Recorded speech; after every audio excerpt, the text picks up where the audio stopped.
on the ground, and Yeah, there was definitely nothing.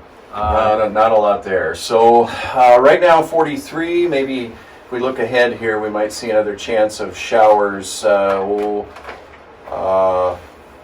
going to be a while. Well, my turn is Saturday, so Okay. when I take my showers. Okay. All right, here we go.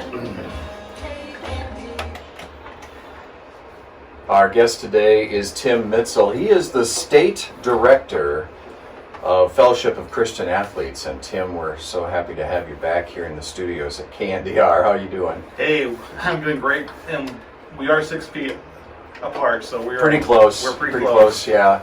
Pretty close to 6 feet, actually. So we're here to talk about the National Day of Prayer. You'll have a part in that, praying for the churches. But I thought maybe it's a good thing to talk about the National Day of Prayer as an ongoing event in our country, and maybe talk about what's the same this year before we talk about a whole lot of different for the program this year. So let's talk about this being the National Day of Prayer, the first Thursday in May, and why is that so important? Yeah, it's just obviously prayer. We know prayer is important, but the question is, why should we pray? And I just always, when we do this event, I just always think about 2 Chronicles 7:14, where it says, "If my people will humble themselves, seek my face, and pray, I will heal their land." And I just think there's nothing more important than us uniting together as one city, one state, one nation, praying for our country and our world, for that matter, just that God would, His favor be on us. And I mean, if we need prayer, now is as important as a time in history. We need to really get on our knees and really just be praying, just to heal our land, and man, everything that we've gone through the country here in the last month or so, it's just really has people searching whether they believe in prayer or not, or even believe in God. They're open to His voice. So I think this is going to be probably one of the most important times in history for us to pray. Yeah. Just because of everything that's going on in the country. Early on in the pandemic, Blaine came in and he said, "I think the Lord's trying to get our attention," and sometimes through difficulty and crisis, He does get our attention. So we have many things to think about in that respect, but also just to keep praying. There have been some days of prayer before. There's 146 national calls to prayer, fasting, humiliation, Thanksgiving by the presidents. There have been 69 presidential proclamations for the National Day of Prayer, and every president since 1952 has signed the National Day of Prayer proclamation. So those are some of the things that are the same. There will be a program this year. Yes.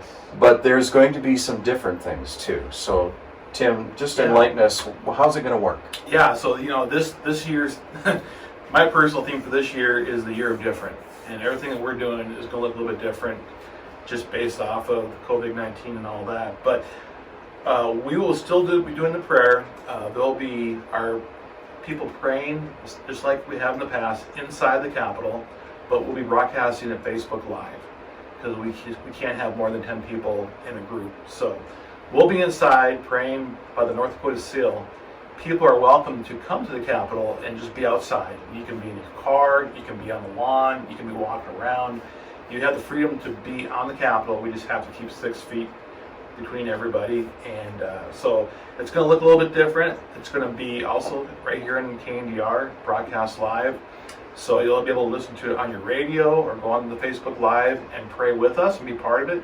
You just won't be able to be physically inside on the second floor with us. So on the Facebook Live and broadcast on KNDR, for the first time, other people outside of the area that just can't come physically to the Great Hall will be able to take part in this event.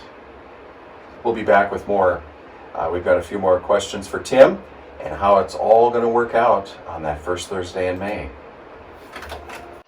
2020 National Day of Prayer observance. This year, there will be a program, and I think the organizers were right in saying we should still have an event even though it doesn't look like some of the other events where the Great Hall is filled with people. They're overflowing on the steps. It's just jam full of people, and you can hardly get in. I mean, that's kind of the way it's been just in that area. It's a nice place to have it. But this year, we'll have the people praying, those that are doing the program. There will be music. It's all happening there, but then transmitted via Facebook Live and also on KNDR 104.7 FM. So what's this look like in your mind, Tim? You got people outside in their cars around the Capitol. How about people outside? Will they be able to get out and maybe take a blanket if the weather's nice enough and sit on the lawn? And yeah, they can be anywhere. They can be on even the Capitol steps if they want to look. Be up on the steps and just looking in. You'll be able to see us through the windows. We'll be inside, but you have the freedom to do whatever makes you feel comfortable. If you want to sit in your car, drive around, you can be on the lawn, wherever. It's just there's the freedom to be part of it. We just want you to be part of it, whatever way that may look. And one other thing, Brad, we're excited about is we're going to have more exposure than ever in history with this event. As you know, it is always full in the Memorial Hall in the standing room only, and so we kind of hit a cap of how many people can get in there. Exactly. Well, now it could be, it's uncapped. So we're really excited to see how the virtual event takes off this year, and so it's going to be just a little different, but it's going to be exactly the same as it has in the past years. Same format, same kind of people coming up, praying for the same things, praying for the government, schools, education, churches, military, all the same things we're praying for. It's just going to look a little different. Yeah, and I also think of our audience that maybe hasn't partaken because of distance. So we're getting out about 80 to 100 miles just based on the direction, and we have some translators or repeaters. So hopefully those folks, for the first time at noon on May 7th, first Thursday, will be able to join us and be a part of it. Pray where you're at in your homes or in your small group or something. Yeah. So what do we do Facebook-wise, and how do we get there? Is that determined at this point? Yep, so we have a Facebook Live. We have a page set up right now, so it's just National Day of Prayer. So it's NDOP Bismarck. So NDOP Bismarck. Just jump on there, like it. And one thing we are asking everyone to do is share it. Share it to your Facebook, share it to your friends. Get the message out. Just as it gets closer, the day of, just share it. You can share it now, but just share the event with everybody and all your friends. Our goal is just to have the whole state on live. Yeah. Just joining together, uniting in prayer.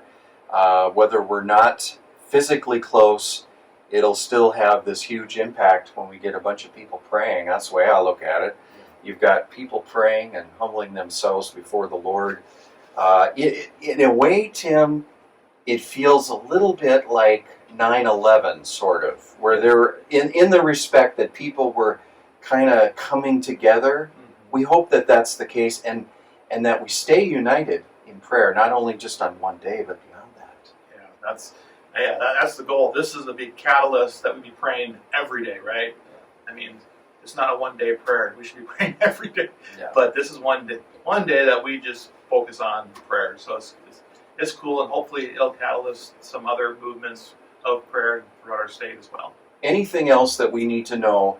That at Facebook location is NDOP Bismarck. Correct. And like that, and then also at noon that day, we will be broadcasting live here at KNDR, repeating the what is going on at the Capitol live at 12 noon on May 7th.